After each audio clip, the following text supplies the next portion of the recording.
오늘의 사건 반짝입니다. 이태원 압사 참사 희생자 추모 공간에 시민들의 발길이 이어지고 있습니다. 한편 이번 참사에 대한 책임이 어디에 있는지를 두고 논란이 이어지고 있습니다. 지난 10월 31일 연수의 성폭행범 박병화의 새 거주지인 경기 화성시 봉담읍의 대학가 원룸촌에 비상이 걸렸습니다. 주민들은 화성시에 다시 상처를 안기는 것이라며 법무부를 성토하고 나섰습니다.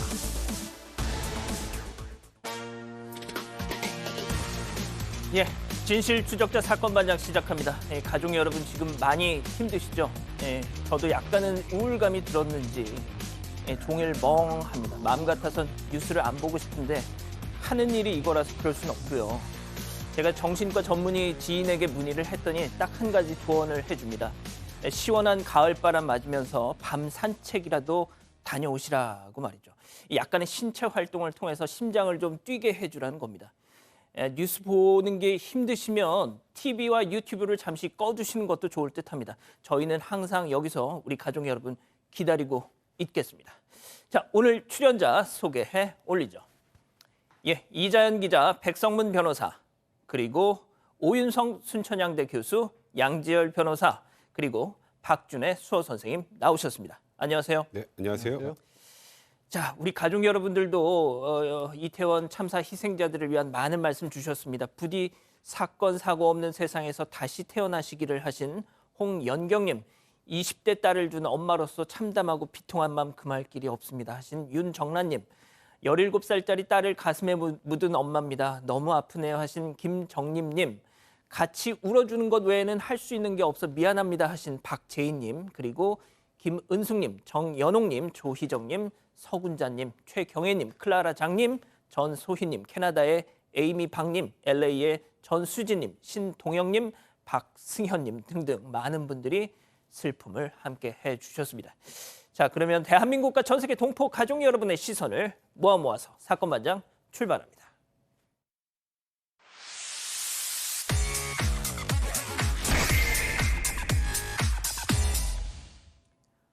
자, 첫 번째 뉴스부터 가보시죠. 토끼 머리띠 당사자 등장입니다. 이태원 참사의 시작점이었다는 증언이 이어졌던 그 토끼 머리띠를 한 남성, 그게 나다 이렇게 손을 들었습니다. 그런데 오히려 자신의 피해를 호소하고 있던데, 자, 이 기자, 이게 어떻게 된 영문이죠? 이번 참사가 토끼 머리띠를 한 남성 때문에 시작됐다, 이런 소문이 돌아서 이 경찰이 진위 여부를 확인 중이었습니다. 이러던 중에 이 네티즌들이요, 온라인에 올라온 사고 당일 영상을 보면서 이 토끼 머리띠를 쓴 남성을 찾아낸 겁니다. 이후에 이 남성의 얼굴이 모자이크도 없이 온라인상에 퍼졌습니다. 그러면서 일부 네티즌들은 이번 사태의 주범이다 이렇게 몰아가기도 했는데요. 이 때문에 이 남성은 개인 SNS 계정을 통해서 자신이 토끼 머리띠를 한 것은 맞지만 사고 당시에는 이태원을 벗어나 합정에 가 있는 상황이었다 이렇게 해명을 했습니다. 증거도 있다면서 사고 당일 지하철 탑승 내역을 공개했는데요. 알고 보니까 토끼 머리띠를 쓴 남성이 한두 명이 아니었던 겁니다. 이 남성은 오해는 할 수 있지만 마녀 사냥은 멈춰주길 바란다면서 이 허위 사실을 유포하는 네티즌들을 고소하겠다고 밝혔습니다. 자, 교수님, 저도 이 남성이 이번 참사에 불을 댕긴 게 아니기를 바랍니다. 이 엄청난 참사가 누구 한 사람의 객기로 빚어진 거라면 진짜 그 황망함을 감당하기가 힘들잖아요. 예? 그렇습니다. 근데 이제 경찰의 입장에서는 사실 이번에 그 대형 인명 사고가 발생한 이런 상황에서는 뭔가 그 원인에 대한 그 분석과 파악을 하지 않을 수 없는 그런 상황인데요. 지금 그쪽 지역을 중심으로 해서 각종 그 CCTV를 이미 이제 확보를 했고요. 그리고 이제 그 많은 사람들이 동영상을 찍어서 지금 이제 올려놓은 그것을 중심으로 해서 지금 분석 작업을 하고 있는데, 지금 이제 토끼 머리띠를 한 그 남성과 관련된 그것이 이제 어떤 그 네티즌들의 추적으로 이렇게 밝혀졌는데, 알고 보니까 이 토끼 머리띠를 한 사람이 여러 명 있었다는 거죠. 그렇기 때문에 어떻게 보면 그것을 밝히는 것도 중요하지만 더욱더 중요한 것은 억울한 피해자를 지목을 해서 그야말로 마녀 사냥을 갖다가 하는 이런 우를 범해서는 안 되겠다라고 하는 그런 것에 대해서 우리가 좀 더 신경을 써야 될 그런 부분입니다. 알겠습니다. 자, 두 번째 뉴스 이어가 보죠. 애도 동참했다가 봉변입니다. 자, 어떤 상황이었는지 잠깐 들어보시죠. 또 이제 국가 애도 기간이 선포된 만큼 지금 또 시기인지라 우리가 이곳에서 무대를 또 신나는 노래로 즐기는 것은 맞지 않다라고 판단을 했고 저도 이제 정말 애도의 마음과 추모의 마음으로 정말 며칠을 계속해서 보낼 생각이니까요.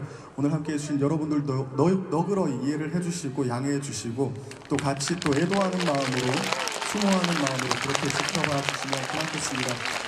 자, 정말 오늘 자, 양 변호사님, 지금까지는 뭐 별일이 없는데 무슨 일이 왜 봉변이라는 거죠? 지난 30일 화순에서 열리는 지역 축제에 이제 이찬원 씨가 초대 가수로 갔었습니다. 그런데 이제 지금 보신 것처럼 국가 애도 기간이 선포가 됐고 또 너무나 큰 참사가 있기 때문에 노래를 부를 수 없다라고 그렇게 지금 얘기를 한 겁니다. 그리고 들으신 것처럼 많은 관객분들이 또 박수로 거기에 찬성했는데 또 이런 자리에 꼭 일부 이렇게 좀 돌발 행동을 하시는 분들이 있지 않습니까? 그 일부 관객이 이 무대대로 퇴장한 뒤에까지 쫓아가서 좀 항의를 했고요, 폭언을 했고 매니저로 추정되는 분하고 몸싸움까지도 했다라고 합니다. 다만 이찬원 씨 측에서는 항의가 있었고 어느 정도 어필이 있었지만 큰 문제가 바로 이어지진 않았다라고 또 밝히기도 했습니다.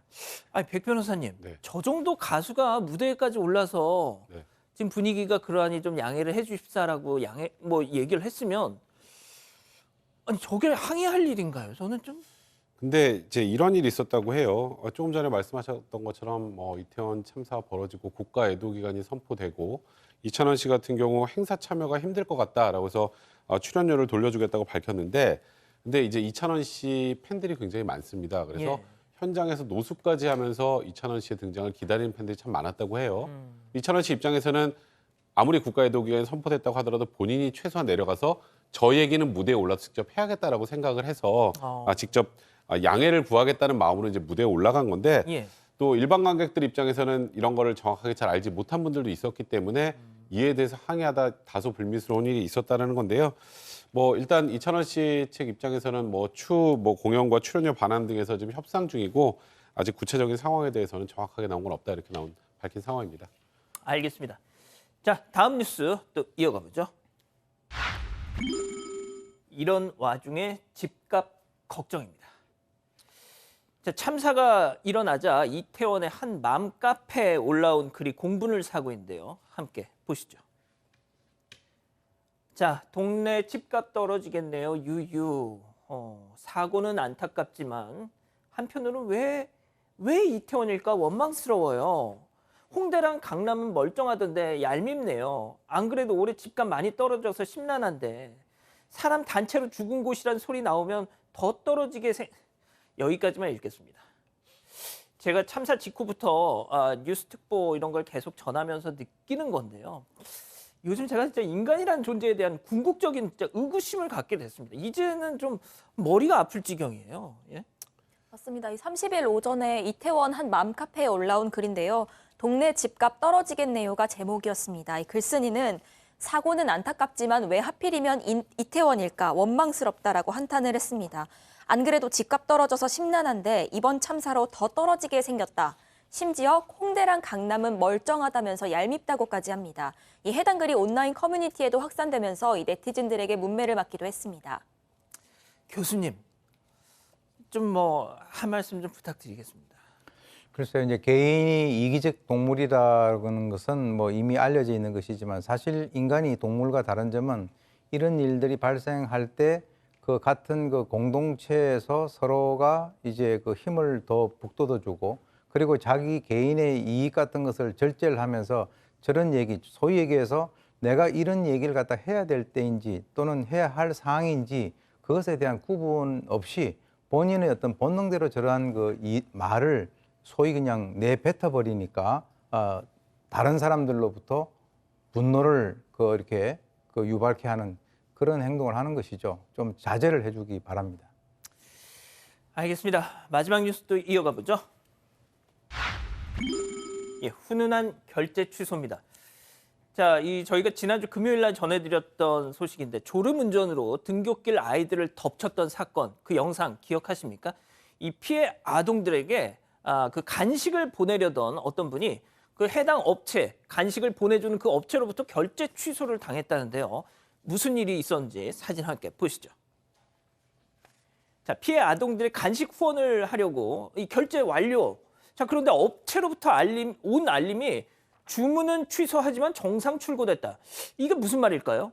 읽어봤더니 보육원에 첫 주문을 할 경우 주문 취소 후 무료로 이걸 보내드린다. 아, 그러니까 아이들의 그 안타까운 소식을 접한 그 업체 사장님이 대신 쏜 겁니다. 심신 안정에 좋은 편백나무 서비스까지 더해서 말이죠. 야, 지금 이게 앞서 이제 제가 이태원 집값 걱정하는 사람 뭐 그런 얘기를 전하면서 참 이럴 수가 있느냐 했는데 또 이런 걸 보면 말이죠. 아, 참 또 마음이 또 달라지고 말이죠. 네, 맞습니다. 많은 분들이 향림원 아이들 사고 소식을 접한 이후에요. 후원 릴레이를 이어오고 있습니다. 여기에 이 글쓴이도 동참을 한 겁니다. 그런데 이 후원 주문건이 취소가 된 건데요. 알고 보니까 이 간식을 주문했던 업체가 이 장애인 생산품을 판매해서 수익금을 소아암 치료비, 서울 지역 고아원 기부금 등으로 활용하는 곳이었던 겁니다. 이 때문에 이 해당 업체는 글쓴이에게 주문한 간식 대금의 결제만 취소하고 물품은 그대로 보냈다고 설명을 합니다. 이뿐만이 아니라 이 업체에서 사고로 놀랐던 아이들의 이 마음을 달래기 위해서 별도로 편백나무 제품도 보냈다 이렇게 전했습니다. 이후에 향림원 측에서 직접 후원 물품 사진과 함께요 글을 올리면서 아이들이 활기찬 일상을 보낼 수 있도록 회복에 노력하겠다고 감사 인사를 전했습니다. 자, 이거 이제 기억을 못 하실 것 같아서 제가 다시 한 번만 말씀드릴게요. 그 향림원이라는 아동 보육시설에서 보육시설에 있는 초등학생들 등굣길이었습니다. 자, 그런데 졸음운전을 한 우즈베키스탄 운전자가 그 아이들을 덮쳤죠.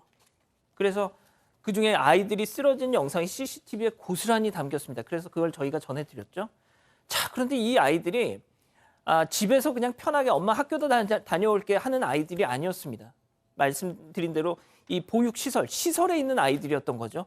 그러다 보니까 이 아이들의 지금 영상이 나가고 있는데요. 저 병원비를 특히나 저 차량이 책임보험만 가입을 해 있던 차량이었습니다. 그러니까 아이들의 병원비를 어떻게 보험으로 처리할 수 있는 방법이 없었던 거죠. 이 사연이 알려지자 온라인 커뮤니티를 중심으로 정말 많은 분들의 이 온정이 답지했고 앞서 보신 것처럼 그 업체 사장님이 그렇게 뭐 먹을거리 또 뭐 편백나무 이런 것까지 지원을 해줬던 거죠. 자, 양 변호사님, 그런데 제가 저 소식을 전하면서 다른 아이들은 그래도 다 일반 병실로 옮기고 그래도 호전이 되고 이랬는데 유독 한 아이가 여전히 중환자실에서 사경을 헤매고 있다라는 말씀을 지난주 금요일 날 드렸습니다. 네. 자, 그런데 한 가지 소식이 전해졌죠. 향림원 관계자분이 저 온라인 커뮤니티에 직접 글을 남겼습니다. 그 중환자실에 있던 아이도 역시 호전돼서 조금씩 나아지고 있다라고 합니다. 사실 이제 쉽게 그냥 가볍게 올릴 만한 내용이 아니지 않습니까? 예. 저는 틀림없이 많은 사람들의 이 따뜻한 마음이 전해지면 아이 호전하고 있다는 모습이 정말로 더 기쁜 소식으로 다시 들릴 거라고 저는 믿습니다. 예, 정말 그 아이도 빨리 완쾌해서 빨리 퇴원을 했으면 좋겠습니다. 자, 서울 관악구에서 자영업 하시는 28살 김명주님 보고 계신가요? 이 멀리 떨어져 지낸 부모님과 사건 반장 얘기를 하면서 이런저런 이야기꽃을 피우신다고요? 자, 그런데 오늘이 마침 아빠 김문영, 엄마 장수진님의 결혼 30주년이라고 하셨습니다. 자, 김문영, 장수진 부부. 오늘만큼은 두 분이 이 세상의 주인공이십니다.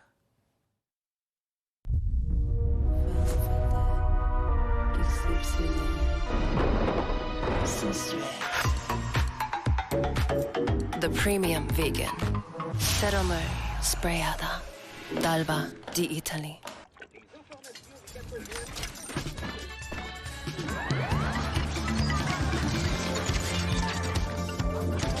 모든 타입의 엔진을 위한 윤활유 혁신의 70년.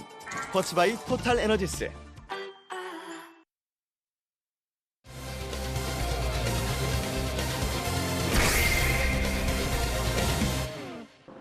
이태원 압사 참사 희생자 추모 공간에 시민들의 발길이 이어지고 있습니다.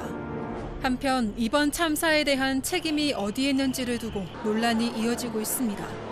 이태원 참사 사고를 둘러싼 논란을 짚어봅니다. 자, 저희가 이태원 이 참사 소식을 전하기 전에 한 가지 저희 그 방침 입장 같은 걸 좀 말씀드릴게요.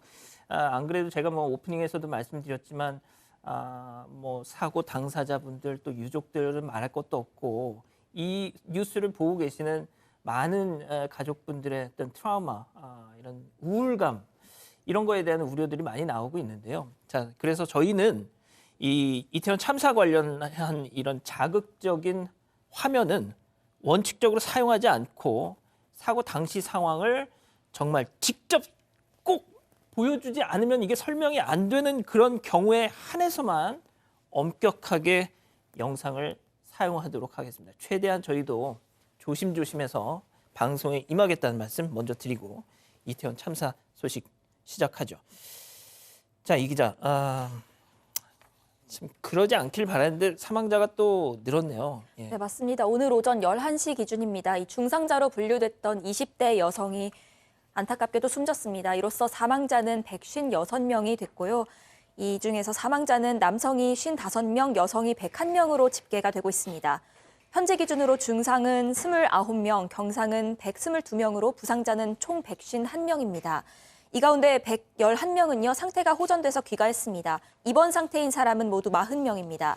연령대별로 보면 20대가 104명으로 가장 많고 30대가 31명, 10대가 12명, 40대 8명, 50대 1명 등입니다. 이 사망자의 연령대별 통계이고요. 외국인 사망자는 이란, 중국, 러시아 등 14개국 출신 26명입니다. 자, 백 변호사님, 참 이게 이럴 수 있을 거라는 걸 예상은 했는데 또 여지없이 불법 건축물 얘기가 나옵니다. 그러니까 사실 이 사고 현장이 이 도로폭이 굉장히 좁죠. 해밀턴 호텔을 끼고 이렇게 T자형으로 돼 있는데 T자형에 내려오는 길에서 이런 안타까운 사고가 일어났었는데요. 이제 문제가 이 지금 T자형 골목의 어떤 한 부분이 불법 건축물이라는 게 확인이 됐습니다. 지금 보시면 지금 사고 발생 골목 위에 저 T자형으로 지금 돼 있죠. 예. 위쪽에 해밀턴 호텔 북쪽에 있는 주점이 테라스를 무단 중축하면서 저기가 한 1m 정도가 좁아진 거예요. 그러면은 사람들이 이렇게 오다가 저 사이 길로 병목 현상이라는 게 생기잖아요. 생기죠. 그러니까 이제 저 상황에서 저쪽으로 구조대원이 현장으로 접근하는 것조차 힘들었다는 얘기가 나오는데 일단 이 법원에 등기도 하지 않은 그런 무허가 건축물이라는 게 확인이 되면서 좀 논란이 커지고 있는 것 같습니다.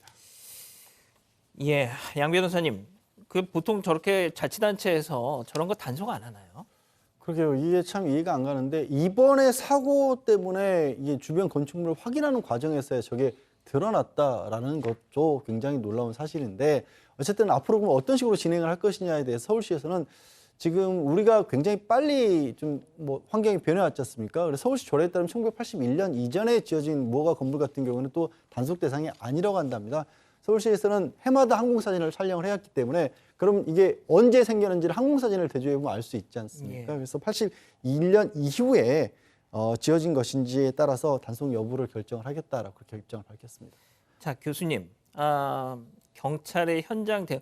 제가 이 말씀은 꼭 전제는 좀 하고 말씀드릴게요. 그 사고 참사 당시에 현장에 출동했던 경찰 병력 또 소방 병력들 정말 한 사람이라도 더 살리기 위해서 정말 울부짖어가면서 CPR을 하고 정말 구조에 최선을 다하셨잖아요. 그분들의 어떤 노고를 폄훼하거나 할 생각은 없습니다만 뭐가 됐든 그렇다고 해서 경찰이나 이런 대응에 대해서 100점을 줄 수는 없는 상황이에요, 지금. 실질적으로 이제 그 윤희건 경찰청장이 이번에 경찰의 대응에 대해서 문제점이 있다라고 인정을 하고 사과를 했습니다. 그래서 이제 근무자들이 어떤 조치를 취했는가와 관련돼서 실제로 그 대응이 적절했는지 수사하고 감찰을 하겠다라고 이제 얘기를 했는데요. 사실 이제 그 사고가 발생하기 직전에 그 112에 여러 현장의 심각성을 알리는 그런 신고들이 쭉 이렇게 있어 왔는데 거기에 대해서 112가 제대로 지금 이제 그 처리를 갖다가 하지 못하고 현장 대응이 좀 미흡했다. 물론 이제 제가 봤을 때는 그런 신고를 한다 하더라도 이미 그 상태에서는 소위 얘기하는 그 시간적 기습, 이미 경고를 한다 하더라도 조치를 할 수 없는 정도로 악화된 그런 상태라고 저는 보는데요. 그럼에도 불구하고 지금 이제 사안의 진상을 규명을 하기 위해서 별도의 그 특별 그 독립적인 기구를 갖다가 설치할 계획이다 이렇게 얘기를 하고요. 지금까지는 이제 사건 현장에 아까 말씀드렸습니다만은 인근 CCTV를 중심으로 해서 여러 이제 CCTV 분석을 지금 현재 하고 있는 중인데 오늘부터는 이제 사고 생존자들 그분들을 대상으로 해서 지금 이제 수사를 갖다 하고 있다라고 합니다. 그리고 현장 목격 내용 여러 가지 것들도 지금 이제 제보 창구도 운영을 하고 있다고 하는군요. 알겠습니다. 자, 그럼 여기서 오늘 첫 번째 사건 체크포인트 짚어보죠. 자, 누구의 책임이냐? 자, 양 변호사님. 지금 뭐 채팅창에서 우리 가족 여러분들도 계속 그 말씀을 하고 계시는데요. 이상민 행정안전부 장관 그리고 박희영 용산구청장의 책임 회피성 발언. 예, 좀 짚어주셔야 될 것 같습니다. 사실 어제 오전까지만 해도 이상민 장관 같은 경우에는 경찰이나 소방 인력의 배치가 문제가 되진 않았다라고 그렇게 발표를 했습니다. 그러니까 오히려 평상시에 이태원에 배치됐던 인력보다 증가를 했고 사람이 늘어난 만큼 경찰도 평소보다 이전 해보다 더 많이 배치를 했기 때문에 그게 원인이 되지 않았다라는 취지로 그렇게 얘기를 했거든요.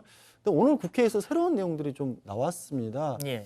112 신고가 사고 발생 이전까지 그러니까 사고가 10시가 넘은 시각이었지 않습니까? 10시 15분경이었는데 그날 오후 6시 34분에 최초의 신고가 나왔고 그때 신고 내용이 압사라는 단어가 들어갑니다. 예. 시민이 경찰에 112 신고를 해서 이 상태로 두면 압사 사고가 날 것 같다라는 신고가 있었고요. 그 이후로 11건 비슷한 사고 전까지 마지막 10시 11분에 했던 전화에는 전화하는 사람의 목소리 뒤로 시민들의 비명소리까지 섞여 있었습니다. 제가 그 관련해서는 잠시 후에 다시 우리 양 변호사님께 여쭤볼게요. 자, 이렇게 논란이 커지니까 이상민 행안부 장관이 오늘 일단 뭐 공식 사과를 하긴 했습니다. 일단 그거 장면 보고 가시죠. 저는 경찰의 사고 원인 조사 결과가 발표되기 전까지는 섣부른 추측이나 예단은 삼가해야 된다는 취지에서 드린 말씀이었지만 결과적으로 소중한 가족을 잃은 유가족과 슬픔에 빠져 있는 국민의 마음을 미처 세심하게 살피지 못했습니다. 이 점 다시 한번 깊은 유감의 말씀을 드립니다. 자, 경찰 병력 배치의 문제 이건 차치하더라도 일단 신고가 들어왔으면은 제대로 대응을 해야 되는 거는 당연한 거잖아요. 그런데 방금 양 변호사님이 앞서 잠깐 얘기를 하셨지만 일단 이태원에 지금 뭔가 좀 사달이 났다라는 최초의 신고가 오후 6시 34분이었다는 거잖아요. 이 기자. 네, 맞습니다. 예. 오늘 조금 전에요. 이태원 참사 당일 저녁에 접수된 이 112 신고 내용이 모두 공개가 됐습니다. 모두 11건입니다. 이 첫 신고는 무려 말씀하셨다시피 오후 6시 34분인데요. 무려 압사를 언급을 합니다. 이 참사가 일어난 해밀턴 호텔 인근의 골목을 정확히 딱 짚어서 얘기를 하면서요. 사람이 내려올 수가 없는데 계속 밀려 올라오니까 압사당할 것 같다. 겨우 빠져나왔다라는 내용입니다. 이와 관련해서 또 소름이 끼친다면서요. 인파가 너무 많은데 통제를 좀 해달라고 요청을 합니다. 좁은 골목인데 위험하다면서 네, 이렇게 얘기를 하는데요. 이어서도 계속 같은 내용의 신고들이 들어옵니다. 이 사람들이 거의 압사당하고 있다. 뭐 이런 내용이었습니다. 11건의 신고 중에 6건이 직접 압사를 언급을 하고 있습니다. 예. 하지만 이 경찰은 3시간 40분 동안요. 위치를 되묻고 그게 헬로윈 때문이냐 혹은 뭐 11건 신고가 들어왔는데요. 실제로 현장에 출동한 건 그중에 4차례밖에 되지 않는다. 이렇게까지가 지금까지 밝혀진 내용입니다. 자, 양 변호사님 이게 이러면 또 얘기가 좀 많이 달라지지 않습니까? 이러면? 전혀 상황이 완전히 다른 거죠. 사실 이 상황이 저도 심각하게 지금 처음에부터 이해가 안 갔던 부분이 이 지역이 위험한 곳이었다라는 것을 용산 지역에 뭐 주변에 상인들도 얘기를 하고 있고 주변을 자주 다니시는 분들도 얘기를 하고 있고 그 얘기는 뭐냐면 관할 경찰서라든가 구청에서도 위험 지역이라는 걸 파악을 하고 있었다는 얘기가 되고 불과 2주 전에 멀리 지나갈 것도 없이 2주 전까지도 거리 통제를 해가면서 축제가 있었을 때 위험이 있다는 걸 예상을 했기 때문에 그런 일들을 했던 거 아니겠습니까? 그런데 지금 조금 전에 들었을 때 처음에 이상민 장관 유감 표명하기 전까지는 경찰 병력 배치에 문제가 없었다. 그래요. 근데 문제가 없었다고 치더라도 방금 이 기자가 전해준 것처럼 당일날 시민들이 압사라는 단어를 써가면서 신고를 했어요. 예. 그런데 조치가 취해지지 않았다는 건 글쎄요, 이 장관의 말씀을 빌더라도 앞으로 더 뭐 감사를 해봐야 어떻게 된 일인지 나오겠지만 그것도 이해가 안 가고 그 뒤에 왜 주무부처 장관이 저런 상황이 있었다는 걸 전혀 파악을 못한 채 배치에 문제가 없었다는 말씀을 하실 수 있었는지 지금 하나하나 이해 안 가는 일들이 계속 이어지고 있습니다. 백 변호사님은 좀 어떻게 이 상황을 좀 보셨습니까? 그러니까 일단은 지금 결론적으로 굉장히 부적절한 상황으로 보이긴 합니다만 다만 이와 유사한 사건들이 그러니까 이게 주체자 없는 이런 사람들의 축제 자리에서 일어난 적이 없었기 때문에 다소 예상하기 좀 어려웠던 측면은 분명히 있었던 것 같습니다. 그래서 그와 관련돼서 적절한 대응을 하지 못했던 부분에 대한 지적은 해야 되지만 이번 사고 자체가 예상의 범위를 좀 넘는 부분도 있었다는 분도 어느 정도 고려가 되어야 될 것 같고요. 그럼에도 불구하고 이상민 장관과 박형우 용산구청장의 발언은 실질적으로 대중들이 느끼기에 어떻게 느끼냐면 나는 책임이 없어요. 박희영 구청장은 어떤 얘기를 했었죠? 일단 헬로윈은 축제가 아닌 현상이다. 그게 무슨 구청 얘기죠? 역할을 했다. 이게 무슨 뜻이냐면 예. 축제라면 예. 주최자가 있고 우리가 뭔가를 관리해야 할 책임이 있지만 그냥 여기는 헬로윈이라는 날 그냥 많은 사람들이 모인 거다. 그러니까 헬로윈에 많은 사람이 모인 현상일 뿐이니까 우리 구청의 역할은 다 했다라고 하면 딱 어떤 느낌이 드나요? 하하. 나는 책임 없다라는 생각밖에 안 들죠. 예. 이제 그러다 보니까 이 지금 박형 구청장도 마찬가지고 이상민 장관도 이 부분에 대해서 지금 이렇게 엄청난 사건이 터졌는데 우리는 책임이 없다라는 그 변명에만 급급한 느낌을 줬기 때문에 좀 이 부분에 대해서는 비난을 받아 마땅한 상황입니다. 자, 교수님. 지금 이게 조금 전에 들어온 소식이라서 저희가 이제 이렇게 급하게 좀 전해드렸는데 자, 그 당일 참사 당일 오후 6시 34분에 최초 신고가 있었고 이후에 계속 들어오는 신고에 지금 압사당할 것 같다. 그럼 막 뒤에 이 전화 배경으로 막 사람들의 비명 소리가 들리고 그런데도 경찰이 뭐가 됐든 현장 미리미리 선제 대응을 못했다라는 거. 이거는 경찰분들의 어떤 당시 사고 참사 당시의 어떤 그 현장에서의 노력 이것과는 별개로 조금 평가를 해봐야 될 부분이 있다는 생각이 좀 드는데요. 그러니까 사실 이런 사건들이 발생하는 것은 어떻게 보면 후진국형 사고죠. 그런데 사실 제가 아까도 말씀드렸지만 압사와 관련돼 가지고 거기 있는 지구대에 있는 사람들이 뭐 인원이 뭐 몇 명인지는 모르겠습니다만 그분들한테 가서 압사될 것 같다. 이거 빨리 어떻게 해야 되겠다라고 했을 때 거기에 있는 몇 명의 경찰관으로서는 어떤 조치를 갖다가 하기가 상당히 쉽지 않았을 것이다. 저는 일단 봅니다. 현실적으로.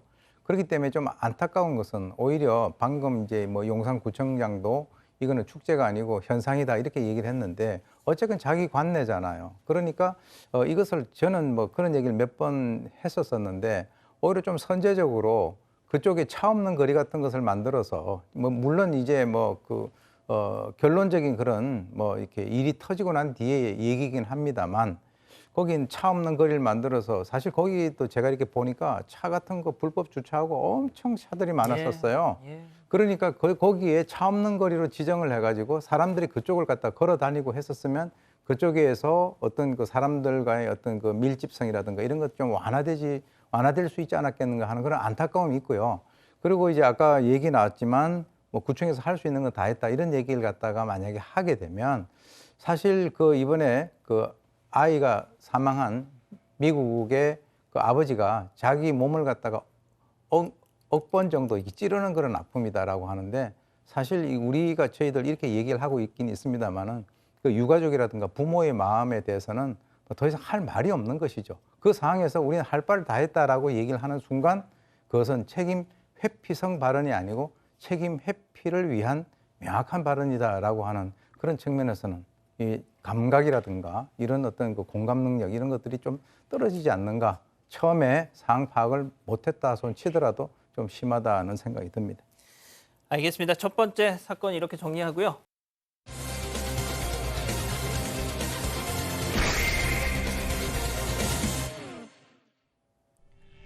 바로 어제인 10월 31일 새벽 5시 충북 청주교도소의 철문이 열렸습니다. 이날 출소한 박병화는 15년 전 무려 여성 10명을 연쇄 성폭행했습니다. 당초 박 씨는 출소 후 보호관찰 시설에서 머물기를 원하던 걸로 알려졌지만 경기도 화성시로 기습 입주했다는 소식이 전해지면서 지역 사회가 발칵 뒤집혔습니다. 박병화는 퇴거하라! 이틀째 조금도 모습을 드러내지 않은 박병화. 어떤 생각을 가지고 있는 걸까요? 제가 정말 이 박병화 이자의 어떤 얘기가 이태원 참사로 인해서 정말 약간 이게 이 세간의 어떤 이 시선에서 멀어지는 것 같아서 너무 좀 조바심이 났거든요. 바로 어제였습니다. 박병화 출소했습니다. 만기 출소 15년형. 자, 일단 이자가 누군지에 대해서 이 기자가 좀 설명 좀 해주시죠. 네, 이 박병화는요, 지난 2005년 12월부터 2007년 10월까지 이 수원 지역의 곡반정동과 세류동 일대에서 20대 여성을 상대로 연쇄 성폭행을 저지른 사람입니다. 이 박 씨에게 징역 15년이 선고가 됐는데요. 항소심에서 11년으로 감형이 됩니다. 그런데 수감 도중에요, 두 차례의 추가 범죄가 DNA 분석을 통해서 밝혀집니다. 이 때문에 형기가 4년이 연장이 됩니다. 15년형을 복역하고 어제인 10월 31일 39살 나이로 출소를 했습니다. 이 박병화는 키가 171cm, 몸무게는 79kg의 굉장히 건장한 체격으로 알려져 있습니다. 오는 2032년 10월 30일까지 전자장치를 부착해야 합니다. 예. 자, 그런데 이 박병화의 출소 후의 거주지가 뒤늦게 밝혀지면서 그 해당 지역 완전히 지금 뒤집혀졌습니다. 이쯤에서 이번 사건 체크포인트 짚어보죠. 그렇습니다. 대학 원룸촌. 양 변호사님, 대학 원룸촌으로 갔어요. 세상에. 아니, 원래 알려지기로는 보건철 시설에 입소한다로 그렇게 알려졌거든요. 그러니까요. 그런데 네. 출소 후에 화성시에 있는 한 읍의 대학가 인근 원룸촌에 입주를 한 사실이 알려진 겁니다. 출소한 당일날 오전에 입주를 한 거예요.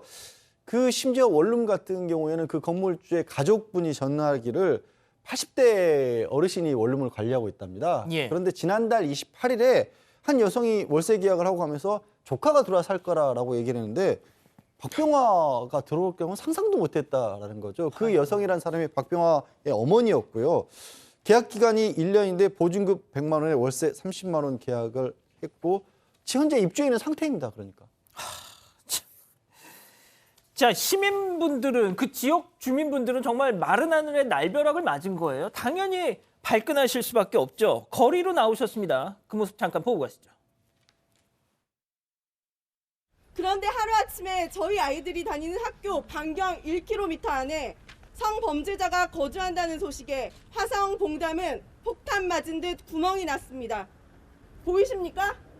반경 100m도 안 되는 곳에 제 학교가 있고 여기 학생들은 대부분 여기 성범죄자가 살고 있는 옆집, 앞집에 자취를 합니다. 도대체 왜 봉담입니까? 박병화는 퇴거하라!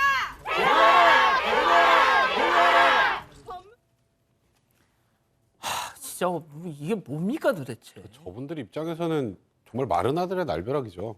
지금 박병화가 입주한 건물 인근에 대학교가 3곳, 초등학교 1곳, 유치원이 1곳입니다. 그리고 원룸촌에 한 1,500세대 정도가 살고 있고요. 특히 이제 수원대학교 후문에서는 불과 100m 정도밖에 떨어지지 않은 곳입니다. 그리고 골목길을 따라서 3, 4층 원룸 건물들이 이제 밀집한 곳인데요. 여기 이제 주로 사는 사람들이 예. 학생들하고 인근 공단에서 근무하는 근로자들입니다. 또 반경 3km 이내에는 제가 말씀드렸던 것처럼 대학교들이 상당히 밀집되어 있는 지역인데 여기에 박병화가 오고 박병화의 얼굴을 잘 알 수 없는 주민들 입장에서는 쉽사리 박병화가 이곳에 사는 걸 받아들이기 어려운 그런 상황이라고 봐야 될 것 같습니다. 자, 이게 이 박병화의 어머니가 그냥 우리 아들이 뭐 여기 올 거다 이런 얘기는 전혀 안 하고 엄마가 와서 이 원룸 계약을 했다는 거예요. 당연히 그러면은 임대인 입장에서는 몰랐겠죠. 아니 그러니까 그럴 거면 그냥 그 어머니가 데리고 살든가. 그 뭐 왜 아들 이렇게 따로 그 원룸을 얻어준 이게 정말 이해가 안 되는데. 사실 저도 좀 이해가 안 됩니다. 사실 이런 정도의 상황에서 저 화성 쪽의 봉담시의 원룸에 거주를 하게 되면 이런 반응이 나올 거라는 건 뭐 충분히 알 수 있을 만한 상황이고요. 과거 이제 조두순 같은 경우부터 이제 출소하면서 계속 지금 이런 논란이 지속되고 있는 상황 아니겠습니까? 혼자가 아니라 어머니가 박병화를 데리고 산다면 아무래도 범죄 발현율도 좀 낮아질 수 있단 말이죠. 예. 여기 혼자 원룸촌에 거기다가 과거에도 그런 곳에서 20대 여성을 노린 범행이 많았는데, 그러니까 이거는 저희도 좀 섣불리 납득하기가 좀 어려운 상황입니다. 그러니까요. 다만 예. 일부에서는 그럼 앞으로 이제 성범죄자 출소할 때마다 어디 사는 게 가능한 거냐 이런 얘기들도 나오고 있어요. 예. 그러니까 제 말은 이에 대해서 이제 법무부 측에서도 좀 구체적으로 어떻게 이 위험성을 제거할 수 있을지에 대해서 구체적으로 좀 심도 있는 그런 대안들이 좀 나와야 할 것 같습니다. 자, 이 기자, 방금 이제 지역 주민분들 기자회견 내용을 봤는데 당장 우리 사방 가족분께서도 저희한테 메일을 보내서 아니 이게 무슨 일이냐 도대체 이은혜님이 갑자기 어느 날 회사 출근하는데 그 지역에 막 경찰차들이 와 있더래요. 그래서 이게 무슨 일이야 하고 봤더니 세상에 박병화가 그 동네로 이사를 왔더라는 거예요. 그러면서 사건 반장에서 이것 좀 다뤄달라고 메일을 주셨는데 이 기자가 취재한 그 현장 분위기 좀 전해주세요. 네, 주민분들도 상당히 불안해하고 있습니다. 앞서 보셨듯이 학부모 50여 분이 기자회견을 여신 것뿐만이 아니라요. 이 거주지와 가장 인접한 곳이 수원대학교입니다. 이곳에 이 총학생회 역시도 이 학교에 여대생이 많은데 불안해서 편의점에나 갈 수 있겠냐면서 이 법무부가 좀 이 주거 기준을 마련해야 되는 게 아니냐 이런 얘기를 전했습니다. 또 제작진이 인근 대학교의 총학생회 측 이야기도 들어봤습니다. 그랬더니 이 조두순 퇴소 당시에도 취재진 비롯해서 BJ가 많이 몰렸지 않습니까? 이런 소음 피해가 걱정되는 것은 물론이고요. 인근 학생들의 얼굴이 공개될까 봐 두렵다 이런 얘기를 전했습니다. 또 인근의 원룸 관리자들도 마찬가지로 이 여학생들도 혼자 사는 사람들이 많은데 불안해서 원룸 관리를 어떻게 하겠냐 이런 얘기를 전했고요. 또 한 주민은 화성시 같은 경우에는 과거에 이 이춘재 연쇄살인과 여러 성범죄 사건들로 트라우마가 굉장히 심한 곳이라면서 이 또다시 주민들이 불안할 일이 없도록 무슨 수를 써서라도 좀 대책을 세워달라 이렇게 말하기도 했습니다. 자, 교수님. 박병화가 말이죠. 원룸에 살던 여성들을 상대로 저짓을 했습니다. 그런데 세상에 원룸 이게 그러니까 이거를 납득할 수가 없는 거예요. 그러게 말입니다. 이 지금 박병화 같은 경우는 그 원룸에 주거하는 여성들을 대상으로 해서 전문적으로 범행을 해왔던 그런 사람인데 지금 다시 원룸 지역에다가 방을 얻었다. 자, 지금 보면 말이죠. 이전에 했었던 그 범죄 행각을 보면은 원룸 지역을 중심으로 해서 귀가 중인 여성을 뒤따라가거나 혼자 있는 여성의 집에 침입을 해가지고 성범죄를 저지르고 금품 훔치고요. 특히 2007년도 9월에는 닷새 간격으로 성범죄를 저지르며 혼자 사는 여성들을 대상으로 범행을 했습니다. 뒤늦게 두 건의 성범죄 역시 2002년에 한 것으로 밝혀졌는데 당시에는 25살 먹은 임산부의 집에 들어가서 성폭행을 저지르고 30만 원을 갖다가 빼앗아 달아났죠. 정말 어떻게 보면 인간이 아니라고 보는데 2005년도 9월에는 비슷한 수법으로 가스배관을 타고 올라가서 또 원룸에 침입을 해서 22살 먹은 여성을 성폭행하려 했지만은 반항을 해서 결국 미수에 그친 것. 그래서 이걸 전부 다 포함을 하게 되면 이 박병화는 2002년에서 2007년 모두 10차례에 걸쳐서 연쇄 성폭행 그리고 강도를 저질렀는데 당시 박병화 나이가 24살이었거든요. 그런데 다시 또 원룸 지역으로 온다고요? 이건 정말 이해할 수 없는 그런 부분입니다. 자, 박병화 지금 이름은 압니다. 중요한 거 얼굴은 몰라요. 어떻게 생겼는지 모릅니다. 관련해서 한 시민분의 얘기 직접 들어보시죠. 주로 다니는 길에 경찰차가 계속 버스도 있고 다니면서 보이니까 불안은 하죠. 이 사람 얼굴은 보셨어요? 아니 아직 못 봤어요. 얼굴 볼 수 있는 방법이 있다는 건 아세요 혹시? 그 성범죄 이 알림. 예, 알림이. 네네. 근데 그게 지금 제약이 걸려 있는 거잖아요. 이건 좀 거기서 찾아봐 이래놓고 보는 건 또 내가 또 건너가서 봐야 하고 지금 알고 있는 정보는 뭐 나온 거 키하고 몸무게 대충 그런 거밖에 모르고 얼굴도 잘 모르고. 저는 이 성범죄자 알림이 사이트에 들어가서 박병화의 사진을 봤습니다. 자, 그런데 교수님, 개인정보 입력, 복잡한 인증 절차, 만약에 이 인터넷을 다루는데 익숙하지 않으신 분들은 볼 수가 없는 거예요. 그렇죠. 그러니까 지금 방금 말씀하셨던 그 알림이 성범죄자 이 알림에 들어가면 8개의 그 조건이 나와 있습니다. 물론 얼굴까지도 확인을 할 수 있죠. 그런데 접근에 들어가는데 개인 인증 그 확인을 하고 난 이후에 그 과정을 거치기 때문에 보통 사람들이 뭐 그 박병화 그 얼굴 보겠다고 그렇게 들어가겠습니까? 그런데 지금 이제 이런 그 보도를 접하고 계시는 많은 그 국민들께서는 이 비현실적인 시스템 좀 빨리 바꿔라. 도대체 뭐가 그렇게 복잡하냐는 얘기죠. 그래서 지금 보게 되면은 그런 피의자의 인권만 중요하고 피해를 당할 수 있는 그런 그 가능성, 즉 두려움에 떨고 있는 많은 그 피해자들의 그 어떤 인권, 이것에 대해서는 국가가 신경을 안 쓰느냐. 제가 볼 때는 이런 것들이 앞으로 지속적으로 발생이 될 가능성이 있는데 뭔가 시스템을 바꿀 필요가 분명히 있다라고 봅니다. 자, 양 변호사님, 이 원룸 임대 이 계약한 거 해지할 수 없어요? 해지 정도가 아니라 저는 개인적으로 봤을 때 이 계약 취소할 수 있을 거라고 봅니다. 왜냐하면 사실 이게 임대라고 하는 건 사람과 사람 사이의 계약이잖아요. 약속이잖아요. 내가 내 그 원룸을 사용할 수 있겠다라는 건데 그 방을 통째로 내주는 게 아니라 법적으로는 부동산에 대한 계약이 아니라 사람과의 약속인 거고. 근데 계약 당사자가 저런 사람이라는 거를 원룸을 유지하는 사람 입장에서 저 원룸에 사는 다른 세입자들에게 저 원룸에 있고 싶겠어요? 그 사업 자체가 당연하죠. 흔들릴 수가 있는 상황이고 또 불안감이라고 하는 게 너무 클 수밖에 없잖아요. 그걸 또 알리지 않았거든요. 그러면 이거는 이 사람 입장에서는 굉장히 중대한 사실을 알리지 않아서 착오로 계약했다고 볼 수 있거든요.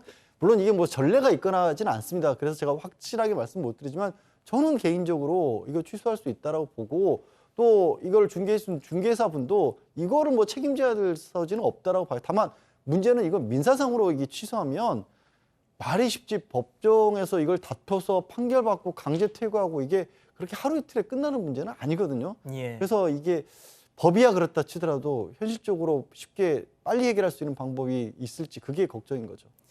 자, 이 백 변호사님께는 그 앞서 말씀드린 그 성범죄자 알림이 이거 관련해서 다시 한번 질문을 드릴게요. 네. 열람은 돼도 이거를 다른 사람한테 보여주면 안 되죠. 보여주면 안 된다. 그래서 저는 제가 직접 들어가서 보긴 했습니다만 이걸 방송에서 소개는 못합니다.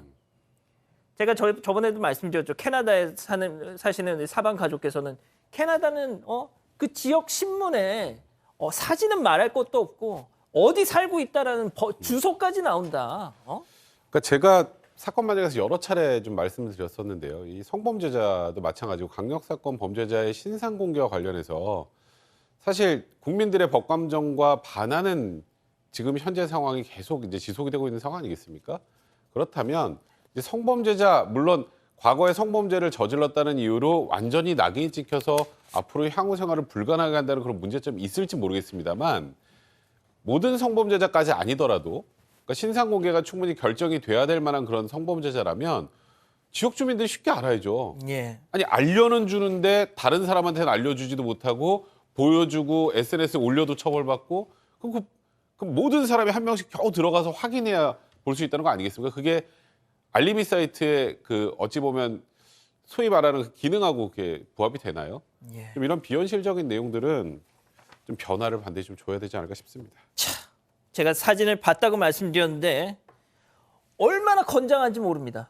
얼마나 또 젊은지 몰라요. 예, 워낙 어렸을 때 교도소에 가가지고 저는 보면서 좀 이거 진짜 마음이 참 안 놓인다 싶은 생각이 순간 들었습니다. 자, 오늘 사건 일단 이 정도로 정리하고요. 다음 사건 연구소 이어갑니다.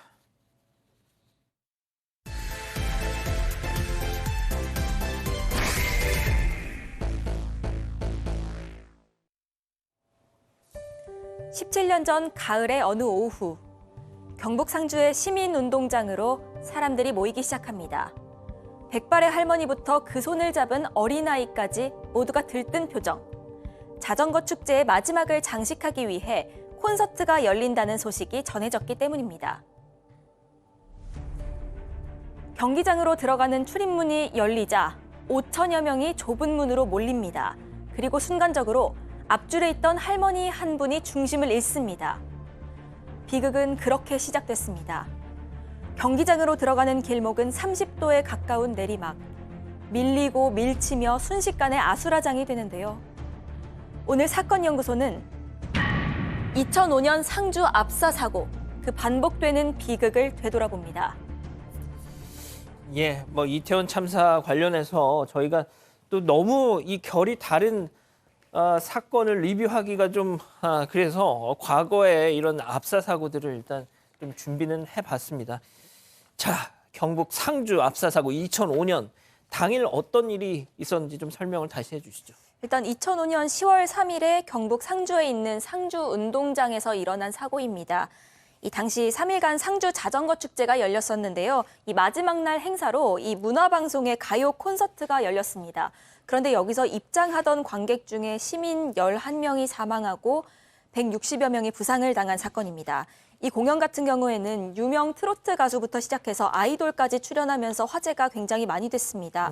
그래서 이 출입문 밖에서 시작 전부터 5천여 명 정도가 입장을 기다리고 있었는데 문이 열리자 한꺼번에 쏟아져 들어가면서 사고가 난 겁니다.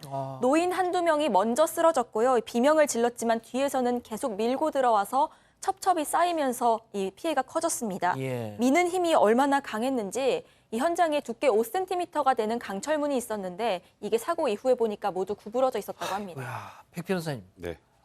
많이 유사해 보입니다. 네. 근데 이 당시에는 좀 더 황당했던 건 이 입구가 이제 굴다리 형태로 되어 있는데 들어가면 20도에서 30도 정도 내리막이라고 하는데요. 그게 어느 정도냐면 이번에 이태원 참사 현장이 경사도가 한 8도쯤 되니까보다 훨씬 급격한 곳이었습니다. 예. 그리고 원래 저렇게 내리막으로 되어 있는 곳은 실질적으로 나갈 때 쓰는 거예요. 그렇죠. 들어갈 때 쓰는 게 아니라 저게 원래 출구입니다. 출구인데 하필 저 직산문 하나만 입구로 개방을 하니까 그쪽으로 내려오면서 내리막은 급격하죠. 그러니까 이거는 정말 예견된 참사였다고 봐야 될 것 같습니다. 자, 교수님 아무래도 이제 지방 소도시에서 당시만 해도 뭐 상주 지구과는 또 달랐겠죠. 그런데 이제 뭐 연예인들도 오고 뭐 아이돌 온다고 하니까 정말 쉽게 접할 수 없는 또 가수들이고 그러잖아요. 그러다 보니까 정말 많은 남녀노소 많은 분들이 찾았다가 저런 또 참사가 벌어졌던 모양입니다. 네, 그렇습니다. 특히 이제 그 앞쪽에는 주로 이제 그 노인분들이 좀 많았다라고 합니다. 그래서 이제 이 문이 열리자마자 뒤쪽에서 이렇게 확 밀고 들어온 거예요.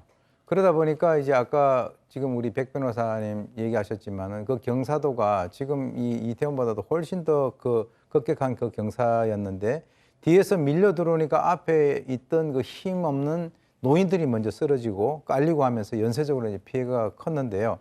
특히 이 사고로 여성과 어린아이 피해가 많았습니다. 사망자가 11명이 나왔는데 그중에서 8명이 여성, 나머지 3명은 14살, 12살, 7살짜리 아이들이었고요. 특히 이제 사망한 여성들은 70대 2명, 60대 5명, 대부분 나이 든 사람이니까 소위 얘기해서 노약자들이 피해자가 된 것이죠. 자, 아니 근데 진짜 이 운동장에서 문을 말이죠. 하나만 열었다는, 그래서 이런 참사가 벌어졌다는 거 아닙니까? 원래는 3문 있고 4문 있고 두 곳을 다 열겠다라고 했대요. 근데 거기에 사람만 경장 주변에 한 10,000가량이 몰려있는 상황이었으니까 거기서 한 곳만 문을 연 것도 황당한데 이게 이유가 뭐였는지 아세요? 지금 그 행사를 주관한 협회 쪽에서 하는 얘기는 또 하나 열려고 했던 4문 쪽에 연예인들이 이용하는 화장실이 있어서 거기를 안 열었다라는 거예요. 아이고. 근데 아까 이제 백 변호사가 설명할 때 저 3문이 내리막이라고 그랬죠. 4문은 오르막이에요. 그러니까 정상적인 입구였던 거죠. 오르막이면 사람들이 밀릴 수가 없잖아요. 당연하죠. 그러면 연예인들 프라이버시 지켜주려다가 사람이 사망하는 이런 참사가 벌어진 거예요. 자, 그런데 최소한 그러면은 이 현장 스태프들도 있었을 것이고, 자 그러면은 뭐 줄을 서라고 뭐 현장에서 이렇게 호루라기를 불든지 경광봉을 흔들든지 해서라도 관리를 했었어야 될 거 아니에요. 네, 맞습니다. 그런데 이 문제는요, 이 해당 공연이 지정좌석제가 아니라 이 선착순 입장이었다는 겁니다. 좋은 자리를 차지하려고 너나 할 것 없이 몰려들었는데 정작 현장에서는 줄도 제대로 세우지를 않은 겁니다. 게다가 이 주최 측이 내빈만 이용 가능한 본부석 출입구를 통해서 일부 공무원의 가족을 먼저 입장을 시켰습니다. 이 사람들이 좋은 앞쪽 자리를 차지하니까 얼마 남지 않은 좋은 자리를 차지하기 위해서 밖에서 기다리는 사람들은 더 조바심이 나고 그 자리를 차지하려고 일부 관중이 서두르기 시작하면서 사고가 난 겁니다. 자, 백 변호사님 얘기 들어보니까 정말 일이 터지려고 하니까 정말 이번 이태원 참사도 그렇지만 이 경우 상주 사고도 정말 일이 이렇게 되려니까 막 그냥 탁탁탁 다 들어맞았네요. 예? 근데 이 당시엔 아까 말씀드렸던 것처럼 주최 측도 있는 행사였단 말이죠. 아, 예. 그런데 이렇게 위험성이 거의 명확함에도 불구하고 제대로 대응을 못했던 건데 경찰은 뭔가 위험성이 있다는 걸 감지했던 것 같아요. 원래 이제 6시에 문을 열 계획이었는데 이제 문을 딱 열면 사람들이 한꺼번에 우르르 들어오잖아요. 네. 그럼 들어온 사람 밀도를 낮추려면 한 5시 반 정도에 미리 열자. 경찰이 이렇게 제안을 했지만 주최 측에서 거부했습니다. 그러다가 마지못해 결국 5시 40분에 대해서 입장을 시켰는데 일단은 출입구 쪽에 사람이 많이 몰리면 위험하다라는 건 이제 경찰 측에서 어느 정도 예상을 했었는데 이 당시에 이렇게 얘기를 했다고 합니다. 지금 리허설 중입니다. 아, 리허설. 그리고 계속 출입문을 개방해달라고 경찰이 요청을 하니까 이 주최 측 방송사 관계자가 우리가 책임질 거야 괜찮아 이런 말만 반복했다고 합니다. 근데 경찰이 현장에 교수님 있긴 있었나 보네요. 있었습니다. 그 직산문 쪽에 2명이 있었는데 사실 그 사람들이 그렇게 몰려오는 곳에 뭐 경찰관 한 2명 정도 있다라고 해가지고는 그것으로 이제 막을 수가 없었었고요. 그리고 이제 가장 핵심적인 게 사고가 벌어지니까 안전요원이 이 당황해서 문을 갖다가 닫으려고 했다는 거죠. 아이고. 그러니까 앞쪽은 막히고 뒤쪽에서 밀고 들어오니까 오히려 더 피해가 더 컸다. 그리고 이제 주최 측도 사실 이 행사에 대비해서 안전요원을 한 100명 정도를 배치를 했다라고 하는데요. 예. 특히 이 사람들이 전문성이 부족한 아르바이트하는 대학생들이었다는 겁니다. 그래도 그것도 다른 행사 갔다가 여기에 늦게 투입이 돼가지고 아까 말씀하신 대로 여러 가지 악재가 같이 겹친 그런 상황이 돼버린 겁니다. 양 변호사님, 제가 이때가 제가 수습 기자를 하던 시절이어서 이때 사고가 기억이 나거든요. 근데 대부분 희생자들이 이제 노인 또 혹은 아이들 정말 노약자들이었습니다. 그럴 수밖에 없는 구조였죠. 이제 가요 현장 자체 내용도 그랬었고, 그래서 뭐 60대 할머니 2분은 사찰에서 봉사활동하다가 만나신 단짝 친구였는데, 노년에 만난 친구인데 앞줄에 서 있다가 한꺼번에 변호를 당하신 분도 있고요. 또 사촌 형제 사이 12살, 14살 아이들이 이 참사를 당했는데 그 아이들 손을 붙잡고 온 할아버지가 계셨던 거예요. 할아버지는 손주들을 한꺼번에 그 자리에 이르신 겁니다. 이거 어떻게 사시겠어요? 힘든 마음을. 또 그런가 하면 또 이 단체 관광을 한 마을에서 왔다가 한 분은 또 사망하고 또 뭐 여러 분은 다치고 이런 일까지 구구절절한 사연이 있었죠. 예. 자, 아까 우리 백 변호사님이 말씀하셨잖아요. 출입문 좀 열어줘요. 그랬더니 리허설 중이라서 안 됩니다.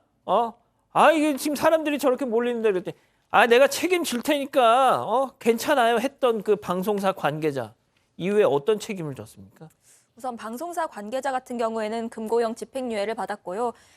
수사 결과 주최 측이죠. 국제문화진흥협회가 비정상적으로 낮은 가격으로 행사를 진행한 것으로 드러났습니다. 이 경비 용역업체는 2천만 원을 받기로 했는데 이마저도 대금 지급이 제때 안 된 겁니다. 그래서 통제 인원이 그 기존 계획보다 대폭 줄어들었습니다. 심지어 이곳은 세금도 안 내서 면허도 취소된 무허가 경비 용역 업체였습니다. 이 협회장은 징역 1년, 협회 실무부회장은 징역 2년 6개월을 받았고요. 이 경호업체 대표도 징역 2년을 받았습니다. 자, 그런데 백 변호사님, 네. 이런 콘서트장 이런 데서 벌어진 압사 사고가 이게 처음이 아니었잖아요. 네, 저는 가장 기억에 남는 게 92년 3월이었나요? 뉴키즈 언더 블락. 그 당시에 이제 가장 전 세계적으로 유명한 아이돌 그룹이었는데 그 아이돌 그룹이 내한 공연할 당시에 맞아요. 한 200명 정도 우르르 넘어져서 체조 경기장에서. 그래서 여고생 한 명이 안타깝게도 목숨을 잃었던 일이 있었고요. 또 96년 12월에 대구에서 이제 그 당시에 유명한 라디오 프로그램이죠. MBC 별이 빛나는 밤에 공개 방송이 있었는데 이때도 청중에 몰려서 여학생 2명이 사망하는 사고가 있었습니다. 예. 제가 저 뉴키즈 언더 블럭 저 때 그 상황도 정말 제가 뚜렷이 기억이 나는데 정말 그때 도하 모든 언론 일면에 세상에 이럴 수가 하면서 막 당시 언론들의 탄식이 막 쏟아졌던 기억이 납니다. 교수님도 저 사고 기억나시죠? 네, 그렇습니다. 예. 실제로 이제 이 콘서트라든가 이 축제를 할 때는 군중이 흥분을 하면서 질서를 갖다가 잃어버리는 뭐 그런 상황이 될 수가 굉장히 쉽습니다. 그래서 이제 군중의 특징이라고 하는 것이 익명성이라든가 또는 무책임성 그리고 이제 그 혼란성 이런 것들을 들 수가 있는데 이게 이제 우리가 소위 얘기하는 그 비의도적인 그런 그 물리 현상인 군중 난류하고 굉장히 유사합니다.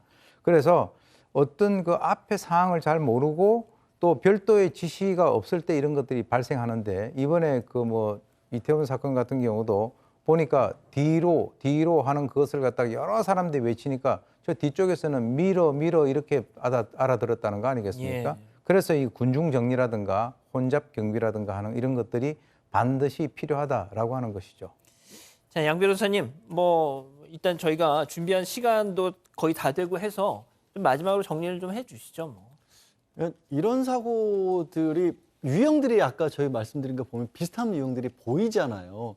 뭐 누가 만들었고 어디서 어떤 행사이고 이걸 떠나서 반복되고 있단 말이에요. 반복되고 있는데 이번 이태원 사고 같은 경우는 어떻게 보면 그 반복의 더 결정판이라고 해야 될까요? 더 큰 비극이 이제는 막을 수 있었던 사고가 아니었나. 제발 이런 얘기로 사건 반장에서 저희가 이렇게 참담한 상황에서 소식 전해드린 일이 진짜 10년, 20년 앞으로 다시는 없었으면 좋겠습니다. 예. 백 변호사님, 네. 당장 이건 저의 고민이기도 하고 또 백 변호사님의 고민일 것 같기도 하고 참 제가 오늘 방송 준비를 하면서 이게 참 우리 그 시청하시는 가족 여러분들의 트라우마를 고민하면서 그렇다고 해서 이 이태원 참사 소식을 전하지 않을 수는 없고 그렇죠. 또 전하자니 저희가 또 괜히 안 좋은 영향을 드리는 것 같아서 고민이고 어떻게 해야 됩니까 진짜. 그러니까 일단은 지금 현재 상황 정말 국민 여러분들도 보기 힘드시겠지만 정확한 사안이나 이런 부분들에서 알려드리는 건 어쩔 수 없이 해야 될 것 같고요. 저희가 이렇게 알려드린 이유가 있습니다. 알려드린 이유는 앞으로 이런 일이 더 이상 재발하지 않아야 된다는 이유 때문인 거고요. 지금 뭐 일단은 이번에 주최자가 없는 그런 헬로윈 축제 사고가 났으니까 누군가 책임지기가 좀 어렵다 이런 얘기들 많이 나오죠. 예. 그럼 앞으로도 이제 주최자가 없으면 계속 이런 일이 반복되게 되는 건 아니잖아요. 그렇죠. 이제 정부도 그렇고 지자체도 그렇고 이런 경우에도 어떻게 이걸 유형화해서 대처할지 이에 대해서 정말 꼼꼼한 대응책을 좀 내어 놓으시기를 그래야 저희도 정말 이런 방송 저희도 참 힘듭니다. 예. 이런 방송을 저희도 이제 더 슬픈 일을 전해드리지 않을 수 있지 않겠습니까? 그런 생각이 좀 듭니다. 알겠습니다. 오늘 사건연구소 이 정도로 정리하고요. 자, 오늘 뭐 저희가 준비한 시간은 이 정도로 또 문을 닫겠습니다. 사랑하는 사건반장 가족 여러분, 현실이 어떠하든 그래도 행복한 밤 보내시고요. 저희는 내일도 별이 6개 반, 6시 반에 다시 옵니다. 자나깨나 코로나 조심. 안녕히 계세요.